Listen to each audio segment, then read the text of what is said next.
રાજકોટ જિલ્લાના કોટેજ હોસ્પિટલમાં આંખની દર્દીઓની સંખ્યા વધી છે। દરરોજ 200 જેટલા દર્દીઓ આંખ વિભાગમાં લઈ રહ્યા છે સારવાર।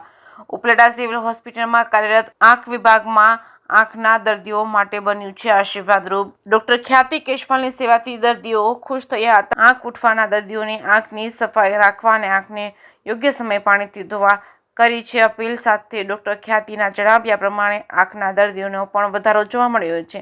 રોજના 200થી વધારે દર્દીઓને તપાસ કરવામાં આવે છે। ઉપલેટા સરકારી હોસ્પિટલમાં રોજ કરતા દર્દીઓની જનરલ ઓપીડીમાં વધારે દર્દીઓ જોવા મળ્યા છે। રાજકોટ જિલ્લાના ઉપલેટામાં સરકારી હોસ્પિટલમાં સારી કામગીરીને લઈને 5 જિલ્લામાં જે એક કાર્યક્રમ રાખેલો હોય તેમાં ફર્સ્ટ નંબર આવેલો તો 10 દિવસ પહેલા એવોર્ડ મળ્યો છે। જે કેસની ગુજરાતી સાથે અર્શી આહિર, ઉપલેટા। નમસ્તે, હું ડોક્ટર ખ્યાતિ કેશવાલા ગરેજા, ઓપ્થેલ્મિક સર્જન અને કોટેજ હોસ્પિટલના ઇન્ચાર્જ સુપ્રિન્ટેન્ડન્ટના જેમ અહીંયા કોટેજ હોસ્પિટલમાં કામ કરું છું।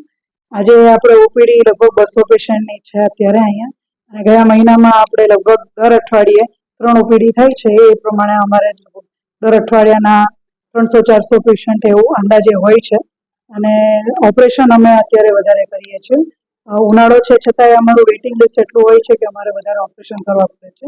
અત્યારે આપણે જોઈએ તો આંખ ઉઠવાના કેસીસ શરૂઆત થયા છે, એટલે એના માટે જાગૃતતા એકવાર આપવી જરૂરી છે કે આપણે કોઈ પેશન્ટને આંખ લાલ હોય કાં તો ખટકતી હોય, પાણી નીકળતું હોય તો એ પેશન્ટ જ્યાં જ્યાં અડતું હોય ત્યાં આપણે ના અડીએ। બીજી વસ્તુ, અગર આપણાથી અડાઈ ગયું હોય અને અનિવાર્ય સંજોગો એવા હોય કે આપણે દૂર ના રહી શકતા હોય તો આપણે આંખમાં અડવું નહીં, ઘડીએ ઘડીએ આંગળા અડાડવા નહીં। પ્લસ અગર અડવું પડતું હોય તો આપણે હાથને પ્રોપર સાબુથી ધોઈને એના પછી જ અડીએ, તાકી આપણે આ ફેલાવ રોકી શકીએ। ગયે વર્ષે આપણે જોયું હતું કે બહુ વધારે સ્પ્રેડ થયો તો આંખના કેસીસ બહુ વધારે આવ્યા હતા। એ વસ્તુ આ વખતે ના થાય એટલે અત્યારે જે પેશન્ટ શરૂઆત થઈ છે તો આપણે અત્યારથી જાગૃતતા આપીએ પેશન્ટ્સને કે આ ધ્યાન રાખવામાં આવે। અત્યારે આપણા સમગ્ર જિલ્લામાં રાજકોટમાં આંખના સર્જન બહુ ઓછા છે ગવર્મેન્ટ હોસ્પિટલ્સમાં, જેના કારણે અમારે ઘસારો પેશન્ટનો બહુ વધુ રહે છે।